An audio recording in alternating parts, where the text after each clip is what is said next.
suliranin para sa mga mag-aaral na may special na pangangailangan o special needs students ay ang napakababang bilang ng mga naka-enroll at ang kakulangan sa suporta.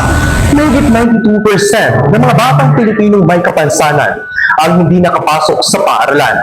Kaya milyon-milyon sa kanila ang napagkaitan ng formal na edukasyon. Ngunit, ibahin niyo dito sa pambansang mataas na paaralan ng Sorsogon. May kapansanan ba na wala? Walang naiiwan. Elia, ano kaya ang kalagayan ng ating mga kapwa estudyante riyan? Walang batang may iwan.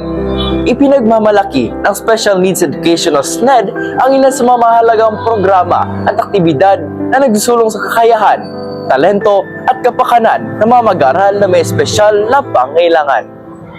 Kabilang sa mga naging accomplishment nito ang pagpapa-enroll na mahigit kumulang 60 estudyanteng may espesyal na pangailangan dito sa paaralan. Isinasagawa rin ang cookery, food spa at art lessons bilang bahagi ng patuloy na pagpapaunlad ng mga mag-aaral. Bukod dito, nagtuturo din ang SNED ng basic computer skills, kung saan naipapakita ng mga mag-aaral ang kanilang mga kakayahan at talento.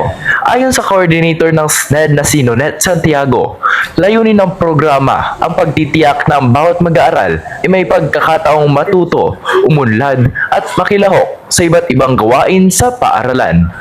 Dagdag pa niya, patuloy na sumusuporta ang Division Office ng Lalawigan ng Sorsogon at ni Punong Guro Armando Engay ang pangangailangan ng SNED.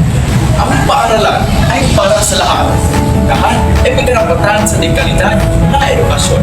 Kahit anuman ang kanilang kapansanan.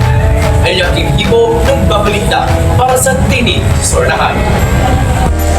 Maraming salamat, Elia. Kaya naman, palagi nating tandaan, hindi sukatan ang pisikal na limitasyon sa lawak ng kayang marating ng taong may determinasyon.